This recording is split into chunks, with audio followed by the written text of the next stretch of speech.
जनता को एक तरफ गड्ढे में गिरना है, दो गड्ढे सामने दिखाई दे रहे हैं, दोनों में से एक गड्ढे में गिरना है, तो जनता तो बेचारी चली जाती है। आप गड्ढा किससे कह रहे हैं? गड्ढा यही है, यहाँ के नेता हैं, कोई ना कोई कौन नेता? नेता बहुत हैं। जो भी जहाँ यहाँ के जो नेता खड़े होते हैं, जो हर बार खड़े होकर जनता का वोट ले लेते हैं और करते कुछ भी नहीं, जो नहीं करने वाले लोग हैं वो गड्ढा है। नहीं, नेता बहुत हैं, डॉक्टर शफीकुर रहमान बर्क सब हैं। है जो यहाँ से इलेक्शन जीते, जो यहाँ से इलेक्शन लड़े, चाहे मुलायम सिंह जी हों, चाहे राम गोपाल जी हों, चाहे डीपी यादव साहब हों, चाहे दूसरे और नेता हों, सारे सबके यही पोजीशन है, सब गड्ढे हुए।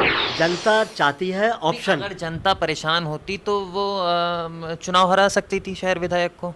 वही जनता उनको चुनकर और हर बार पहले से ज़्यादा बढ़ोतरी के साथ उनको चुनकर विधानसभा भेज रही है, तो जनता तो कहीं से परेशान लगी नहीं रही। जनता के दिल में ये डाला जाता है कि वो आई, बीजेपी आई, बीजेपी से बचाओ।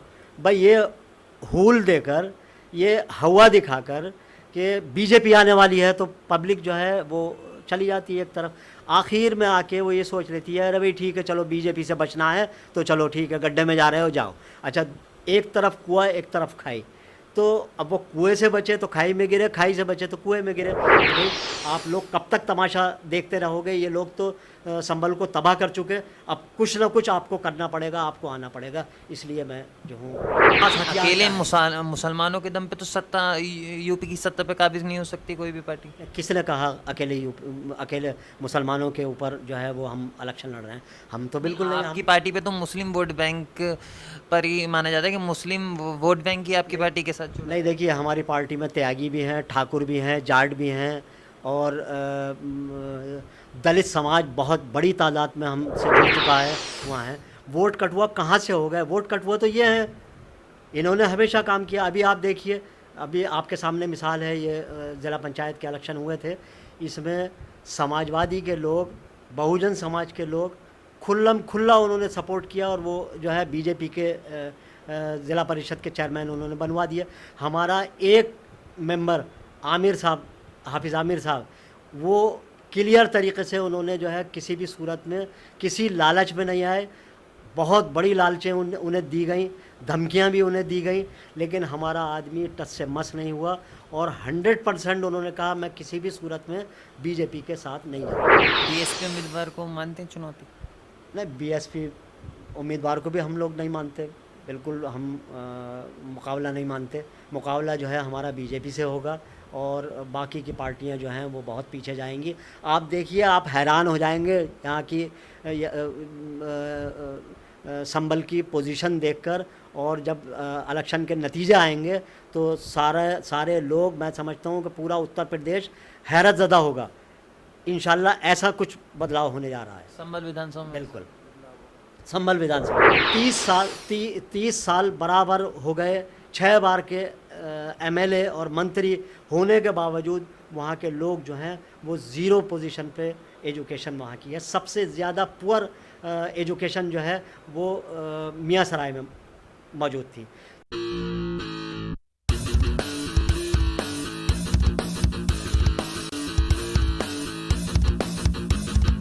नमस्कार, आदाब। आप देख रहे हैं द हल्लापुर।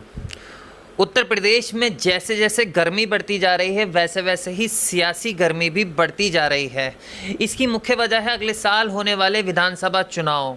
एक तरफ सत्ताधारी बीजेपी है तो दूसरी तरफ मुख्य विपक्षी पार्टियां। असदुद्दीन ओवैसी की एआईएम भी भागीदारी संकल्प मोर्चा के साथ गठबंधन बना चुकी है, जिसमें मुस्लिम और राजभर वोटरों को लुभाने के लिए ये गठबंधन बनाया गया है। 2017 के विधानसभा चुनाव में असदुद्दीन ओवैसी की एआईएम पार्टी की सबसे मजबूत सीट मानी जाने वाली संभल विधानसभा सीट, जो इस बार भी एक नई चुनौतियों के साथ मैदान में उतर रही है। इसी पर आज बात करने के लिए मेरे साथ मौजूद हैं संभल से एआईएम के संभावित उम्मीदवार मुशीर खां तरीन साहब। सर, बहुत बहुत स्वागत है आपका द हल्लापुर। शुक्रिया, बहुत बहुत शुक्रिया। मेरा पहला सवाल है कि भागीदारी संकल्प मोर्चा बनाया गया है 10 पार्टियों के साथ गठबंधन करके, क्या वोटरों को साधने की कोशिश की गई है?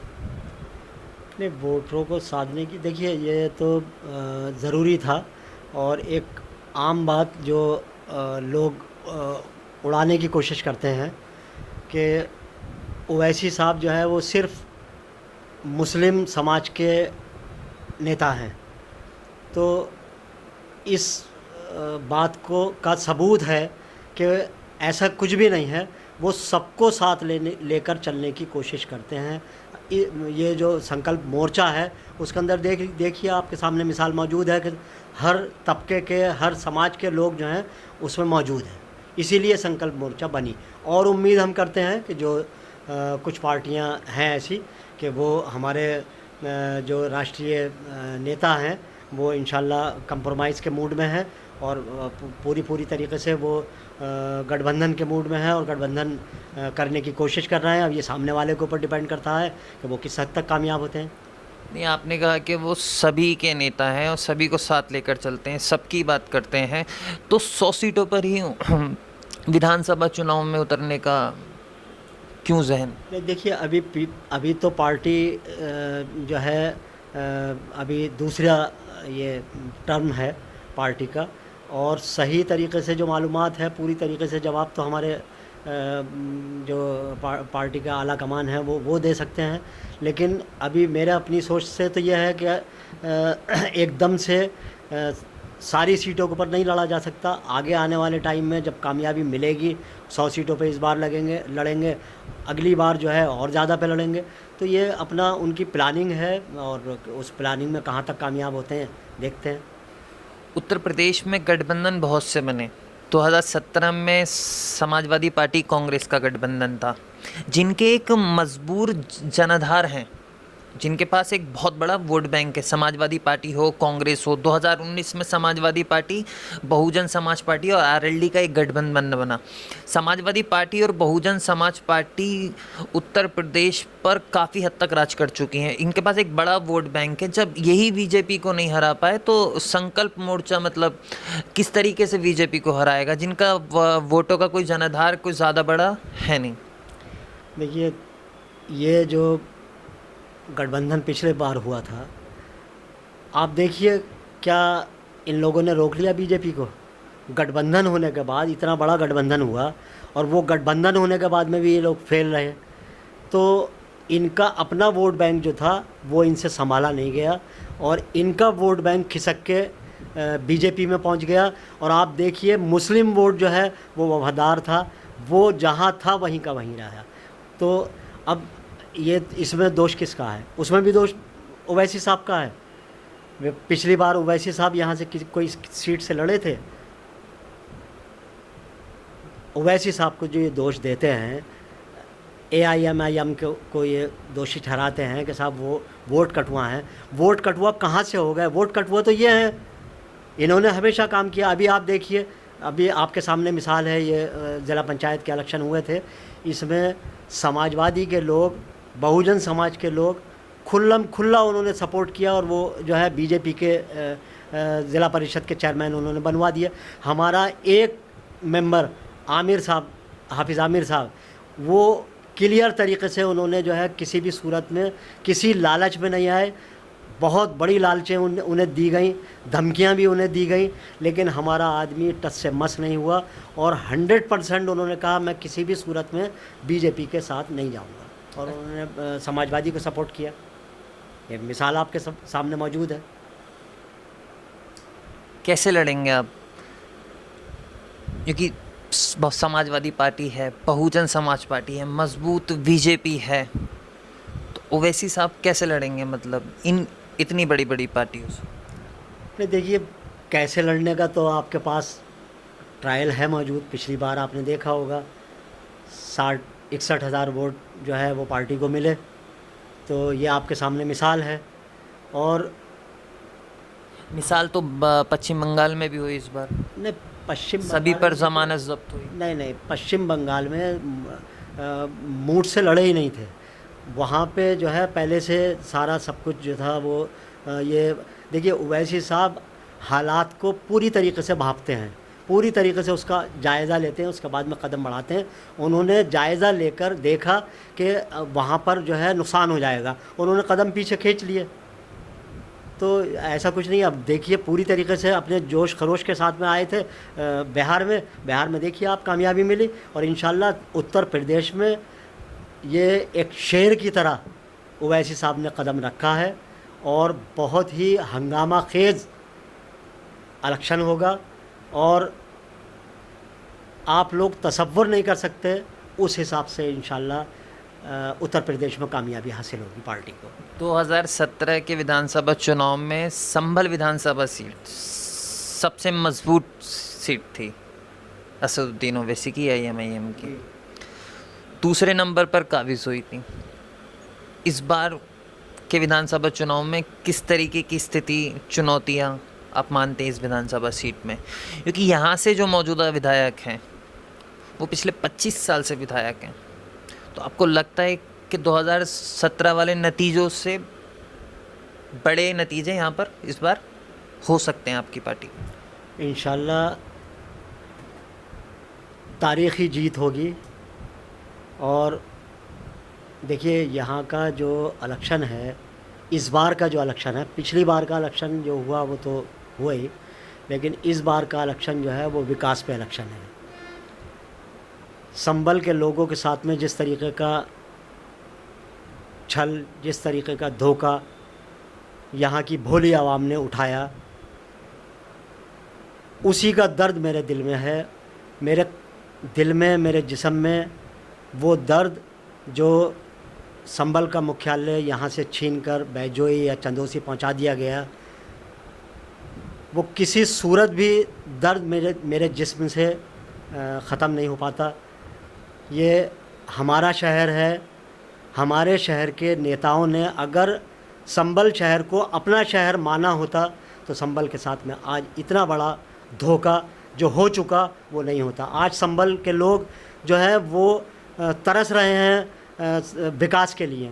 संभल का विकास होने से यहाँ के नेताओं ने रोका, और जिसका खुमियाजा संभल की जनता सैकड़ों साल भुगतेगी। सैकड़ों साल तक जो है वो हमारी नस्लें इस बात को भुला नहीं पाएंगी। अगर शहर का जो हमारा एरिया है उसका दर्द हमारे दिल में अगर जाग जाता, हमारे नेताओं के दिल में दर्द जाग जाता, तो आज ये जो हालात बने हैं वो हालात शायद नहीं आते सामने। और मैं समझता हूँ, मेरा दिल भी इस बात के ऊपर बेपनाह दुखी होता है कि आज इस समाज की, इस भोले समाज की ये दुर्दशा होती कि यहाँ पे एक सिर्फ डिग्री कॉलेज था, दूसरा डिग्री कॉलेज ये जो हम लोगों ने बनवाया उसमें जो है ये शर्त रखी गई थी कि यहाँ पे BSc MSc जो है वो रखना होगा, तब हम जो है ज़मीन देंगे। उस बुनियाद के ऊपर वो दूसरा कॉलेज बना।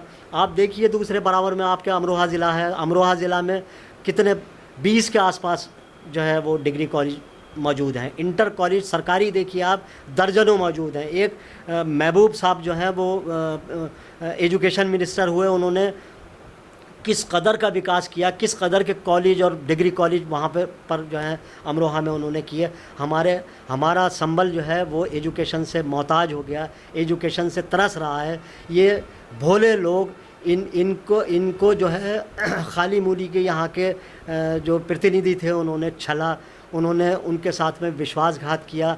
आज गरीब का बच्चा जो है, आप देखिए जिस वक्त हम लोग सर्वे के लिए निकलते हैं, मैं 2 बार सर्वे कर चुका हूँ पढ़ाई के बारे में, एजुकेशन के बारे में।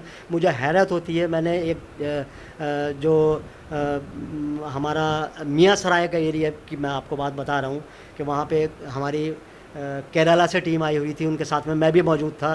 तो हर मोहल्ले का सर्वे हुआ था। उन मोहल्लों के सर्वे में जब हम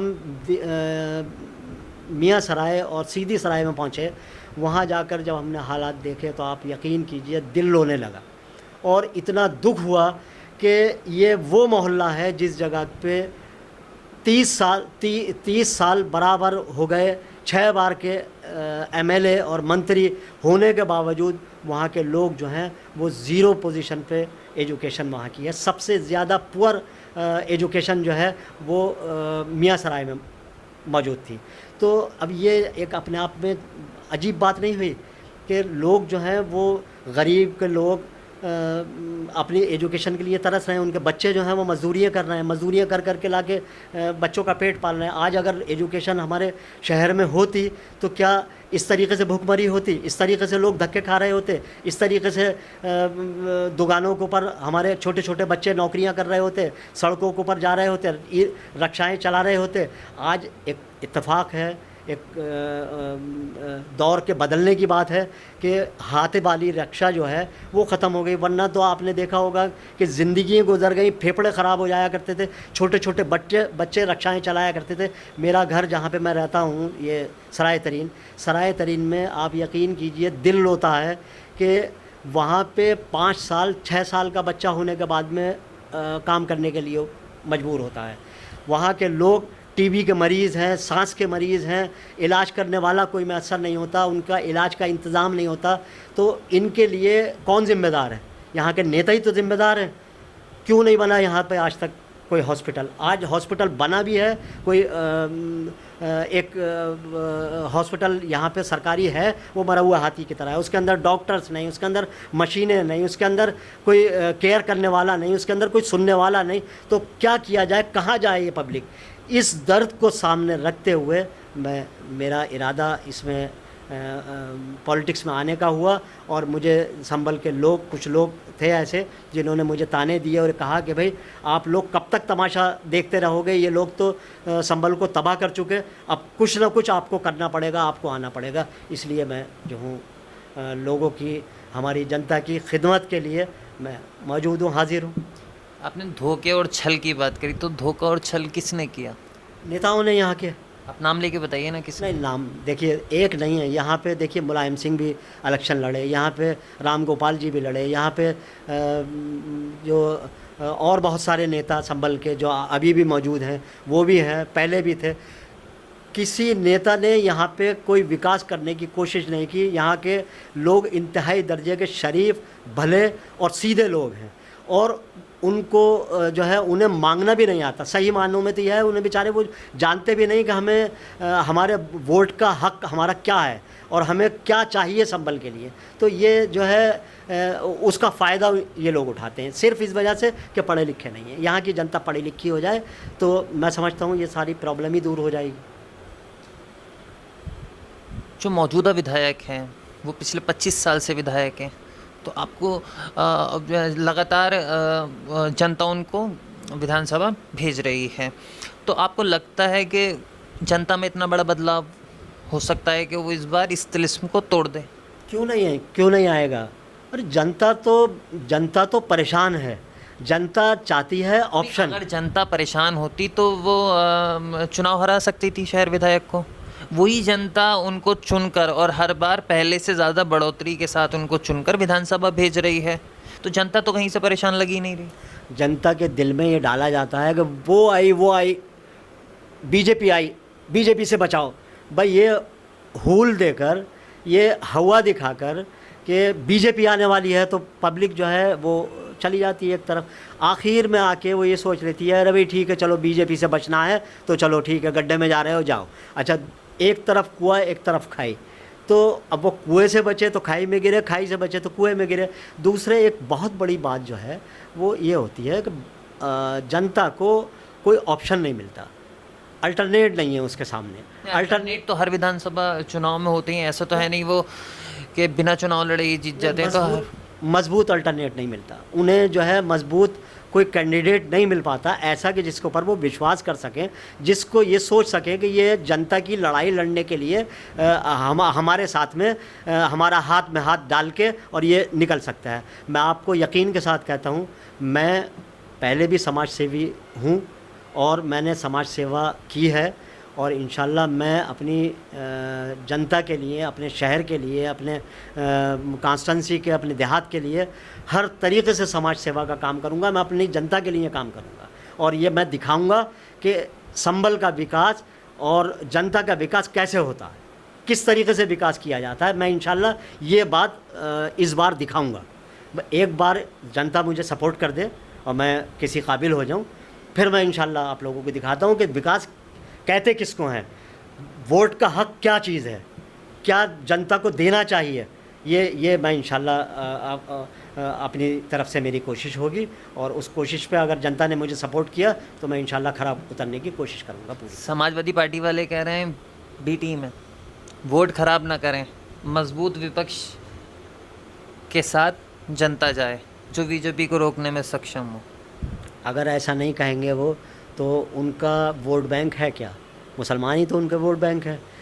उसको बचाने के लिए उनके पास हथियार अकेले क्या है? मुसलमानों के दम पे तो सत्ता यूपी की सत्ता पे काबिज नहीं हो सकती कोई भी पार्टी। किसने कहा अकेले मुसलमानों के ऊपर जो है वो हम इलेक्शन लड़ रहे हैं? हम तो बिल्कुल नहीं। आपकी पार्टी पे तो मुस्लिम वोट बैंक पर ही माना जाता है कि मुस्लिम वोट बैंक ही आपकी पार्टी के साथ जुड़ा। नहीं, देखिए हमारी पार्टी में त्यागी भी हैं, ठाकुर भी हैं, जाट भी हैं, और दलित समाज बहुत बड़ी तादाद में हमसे जुड़ चुका है और इंशाल्लाह जुड़ रहा है, जोड़ने की हम कोशिश कर रहे हैं। तो ये बिल्कुल जो है इल्ज़ाम है, ऐसी कोई बात नहीं है। हमारे आप विधायक देखिए, उसमें भी हिंदू साहिबान हैं। हमारे जो ज़िला परिषद के सदस्य चुनकर आए हैं उसमें भी हिंदूज़ हैं। हमारे आप जो है उत्तर प्रदेश के जो हमारे ज़िले हैं उनके अंदर ज़िलाध्यक्ष देखिए आप, वो भी काफ़ी तादाद में हिंदू हैं। तो ये गलत बात है बिल्कुल। ये इस तरीके की बातें अगर नहीं होंगी तो उनका जो मुस्लिम कार्ड है, जो वो मुसलमानों के वोटों से जीतते चले आए हैं, वो मुस्लिम वोट उनका खिसक रहा है, इसलिए कोई ना कोई चीज़ तो वो लाएंगे। और वो सबसे ज़्यादा बेहतर उनके लिए यही एक आइटम है कि बीजेपी की बी टीम। तो ये समाजवादी के अलावा दूसरा और कोई भी जो है वो नहीं कह सकता। अच्छा चलिए, बात मैं संभल की दोबारा करता हूँ कि संभल विधानसभा की राजनीति में ये देखने को मिल रहा है कि दो ही परिवार, एक डॉक्टर शफीकुर रहमान बर्क का परिवार हो या शहर विधायक का परिवार हो, सदियों से ये यहाँ पर तिलिस्म चला आ रहा है कि यही दो परिवार जो है शहर को रिप्रेजेंट करते हैं। तो इस तिलिस्म को तोड़ने के लिए बहुत से नेता आए और बहुत से नेता गए, लेकिन इस तिलिस्म को तोड़ने में पूरी तरीके से नाकाफी हुए। तो किस तरीके से, क्या क्योंकि इस बार विधानसभा चुनाव में शहर विधायक फिर एक बार हो सकते हैं, डॉक्टर शफीकुर रहमान बर्क के पोते भी इस बार ताल ठोकेंगे, जो मजबूत उम्मीदवार माने जा रहे हैं। शहर विधायक वो भी मजबूत उम्मीदवार माने।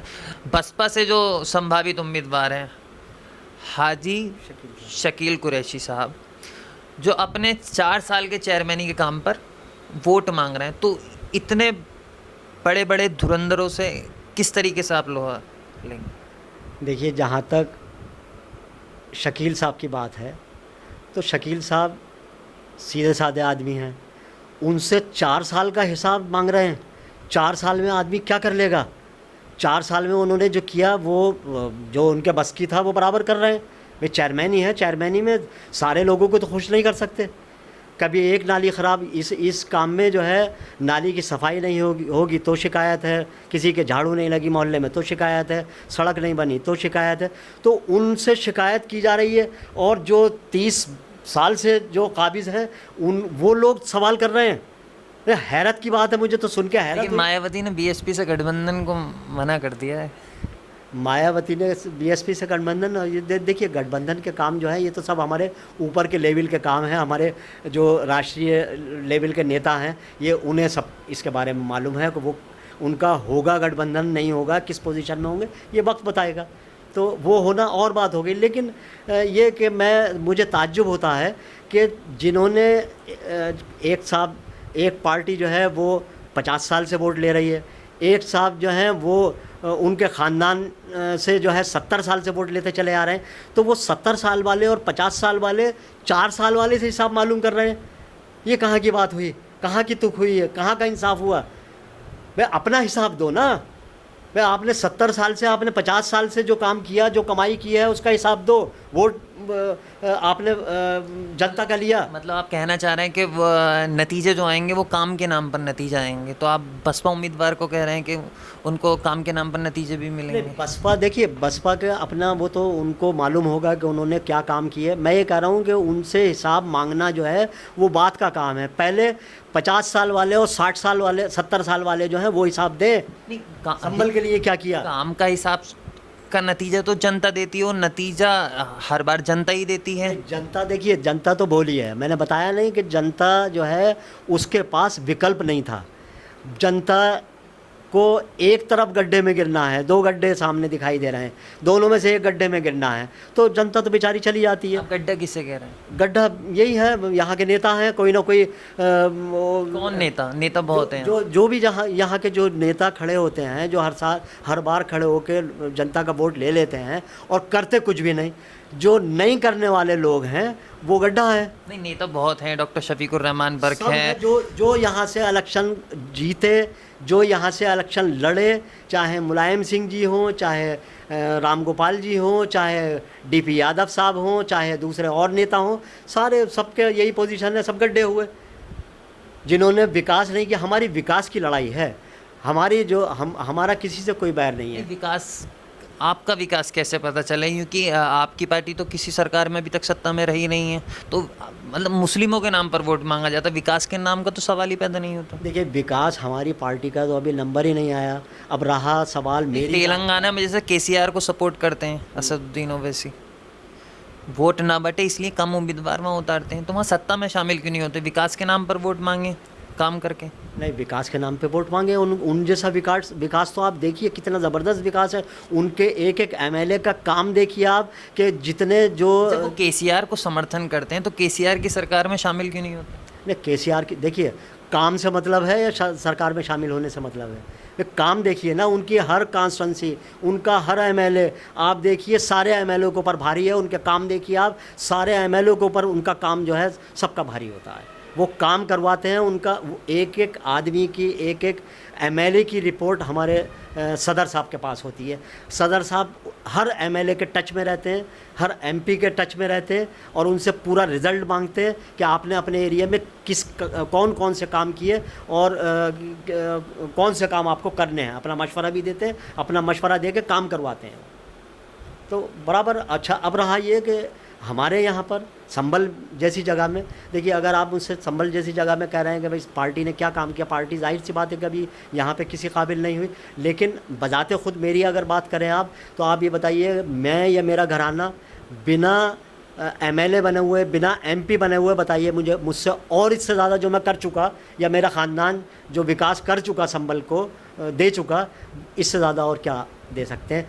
फिर भी मेरी तरफ से यह है कि वो ना की बराबर है।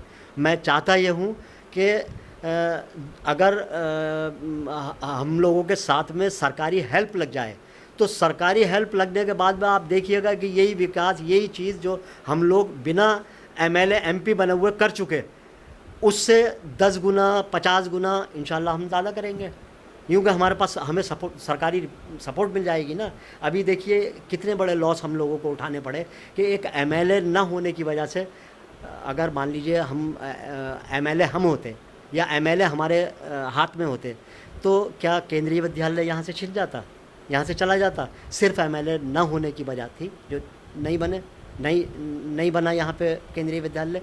4 मॉडर्न स्कूल यहाँ पर संभल के लिए आए, 4 में से एक भी मॉडर्न स्कूल संभल में नहीं है। ये सिर्फ एमएलए हमारे ना होने की वजह है कि नहीं हुए। इस तरीके की मिसालें एक नहीं बेशुमार मिसालें हैं कि विधायक न होने की वजह से संभल को कितना बड़ा नुकसान हमारे संभल को, हमारे शहर को हुआ। मुख्य चुनौती किससे रहेगी विधानसभा चुनाव? मुख्य चुनौती देखिए, हमारी तो सोच यह है कि बीजेपी से रहेगी। बीजेपी से हमारी फाइट रहेगी इंशाल्लाह। जो और जिन घरानों का यहाँ राज है, नहीं, वो उन घरानों से पब्लिक ऊब गई, उनसे परेशान हो गई, और पब्लिक का मूड बिल्कुल 100% ये बन चुका है कि हमें इनसे पीछा छुटाना है, हमें इनको छोड़ना है। वो किसी सूरत में भी उनके साथ चलने के लिए तैयार नहीं है। वो बदलाव चाहती है जनता, और बदलाव इंशाल्लाह आएगा, बदलाव आएगा, बिल्कुल बदलाव आएगा बदलाव इंशाल्लाह। आएगा। बीएसपी उम्मीदवार को मानते हैं चुनौती? नहीं, बीएसपी उम्मीदवार को भी हम लोग नहीं मानते, बिल्कुल हम मुकाबला नहीं मानते। मुकाबला जो है हमारा बीजेपी से होगा, और बाकी की पार्टियां जो हैं वो बहुत पीछे जाएंगी। आप देखिए, आप हैरान हो जाएंगे यहाँ की संभल की पोजीशन देखकर, और जब इलेक्शन के नतीजे आएंगे तो सारे लोग, मैं समझता हूँ कि पूरा उत्तर प्रदेश हैरत ज़दा होगा। इंशाल्लाह ऐसा कुछ बदलाव होने जा रहा है। संभल विधानसभा में? बिल्कुल, संभल विधानसभा में। चलिए, बहुत बहुत शुक्रिया आप सबका। बहुत ये थे संभल से AIM के संभावित उम्मीदवार मुशीर खां तरीन साहब, जिन्होंने आने वाले विधानसभा चुनाव को लेकर अपनी बात रखी। कैमरामैन ऋषभ के साथ मोहम्मद आमिर, द हल्लापुर।